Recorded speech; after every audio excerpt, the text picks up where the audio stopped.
Dear student, I am Satnam Singh, your economics teacher.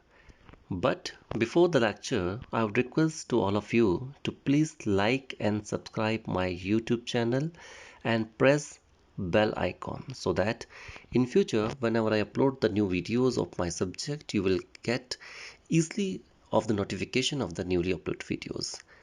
Dear students, now today I will discuss the basic concept of national income chapter first.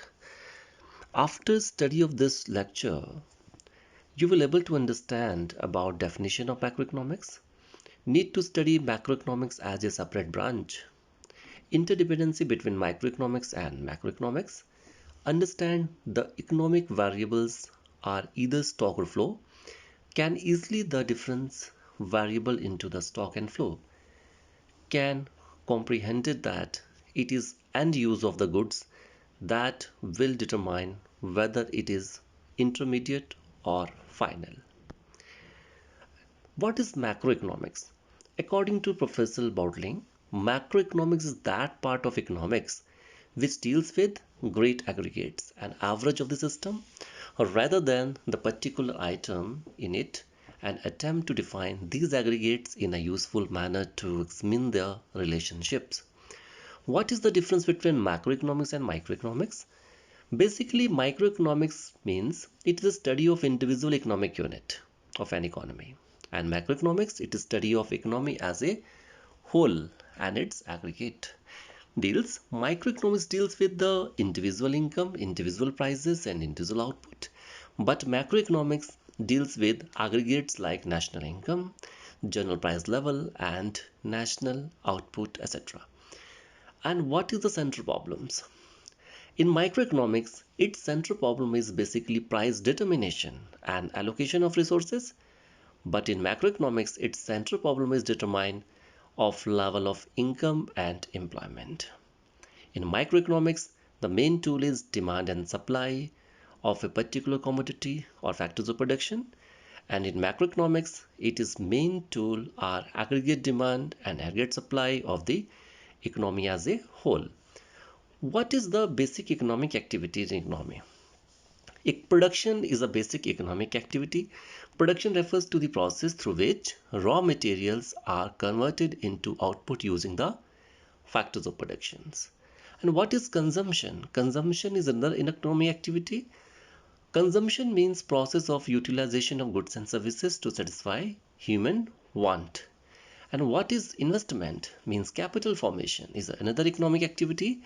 Capital formation means increase in the stock of capital goods over a period of time is known as capital formation or investment, also known as axis of production over consumption, also termed as investment. What is the meaning of stock and flow? It's a very important concept in the examination point of view. What is the stock variables? Variables whose magnitude is measured at a particular point of time are called stock variables, and variables whose magnitude is measured over a period of time is called flow variables. For example, what is the difference between stock variables and flow variables in the macroeconomics? Stock variables refers to that variables which is measured at a particular point of time, and flow variables refers to that variables which is measured over a period of time. Students, stock variables has no time dimensions, is measured on a particular point of time, but flow has a time dimension. Stock is a static concept and flow is a dynamic concept. Example of stock is population of India as on March 31st, 2009. And the example of flow variables is number of births during the year 2008-9. Basic difference of stock and flow is stock means 10 liter as on 31st March 2011 water stored in a tank. But the flow means water flowing out of tank 2 liter per second. Flow has a time dimension, but stock has not a time dimensions. What is GDP?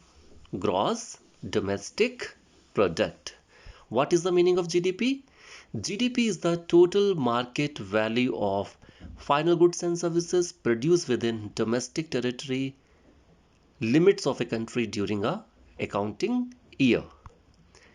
These goods, what is the meaning of final goods and services? Before understand the meaning of final goods and services, we will understand about what is the meaning of goods and services. Goods means physical or tangible commodity capable of satisfying human wants, and services refers to activities which are non-tangible in nature and are capable of satisfying human want. And goods are further classified into durable goods. It refers to those goods which can be used again and again over a considerable period of time. For example, television, refrigerator, DVD player are the durable consumer goods. And second type, semi-durable goods. Goods which can be used for a limited period of time are termed as semi-durable goods. For example, t-shirts, shoes and cloth. And next type is non-durable goods. Non-durable goods means which goods? Goods which are used up in a single act of consumption are known as non-durable goods. They cannot be used more than once. That is, they lose their identity in the single act of consumption. They are also known as single-use goods. For example, milk, bread, food grains, and paper, etc. What is services? Services are the activities which are non-tangible in nature and are capable of satisfying human wants. For example, services of a teacher, doctor, and bankers. Now, what is the difference between final goods and intermediate goods? In the definition of GDP, GDP means the market value of final goods and services. So before the understanding of the meaning of the final goods and services, we must understand about the meaning of intermediate goods. Intermediate goods are those goods which are either used in the production process or are of the resale in the same year. Once again, intermediate goods are those goods either used up in the production process or are for resale in the same year. For example, as a raw material used up in the production process. Example of intermediate good. Intermediate goods which are meant for resale in the same year. For example, purchased by car dealer for resale is example of intermediate goods. Feature of intermediate goods. Summing of these are two important features. First, goods used up in the production process like milk used for making sweets, and goods purchased for resale like milk purchased by a dairy shop. Final goods. What is the meaning of final goods? Final goods are those goods which either meant for consumption or for investment during the year. It means final goods consist two types of goods: consumption goods and capital goods. Consumption goods refers to those goods which satisfy the want of the consumer directly. For example, bread, butter, shirts, pen, television, furniture, etc. Consumption goods can further be subdivided into the following categories: durable goods, semi-durable goods, non-durable goods, and services.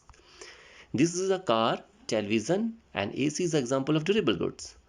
And crockery, t-shirts use is example of semi-durable goods. Non-durable goods means rice, milk, and wheat is example of non-durable goods. Services, teacher teach the students in a school, example of services. What is the meaning of capital goods? Those goods, those durable goods which are used for further production, examples tool and equipment. Capital goods also include change in stock of the goods at the end of the accounting year. The two important features of final goods are goods purchased by consumer households as they are meant for final consumption, and goods purchased by firm for capital formation or investment like machinery purchased by a firm. No goods no good is either intermediate or final, depends upon its use. Vegetables always a final goods? No. When vegetable purchased by consumer household is example of final goods, and when vegetable purchased by restaurants to produce food further, example of intermediate goods. And the final goods consist of consumer goods and capital goods, and intermediate goods as a raw material used for further production, and goods which are meant for resale in the same year. So classify the following goods into final goods and intermediate goods. Raw cotton used by a spinning mill is an example of intermediate goods because raw cotton is completely used up to produce a cloth. Sewing machine purchased by a tailoring shop is a capital goods, means investment. And exhaust fan used by a firm is a consumer goods, is purchased by for final consumption, example of consumer goods. Furniture purchased by household, example of consumer goods, is a final consumption. Food cooked at home, consumer goods, because its purchase is cooked for final consumption. Rice purchased for grocery is for resale. Resale, it's an intermediate goods.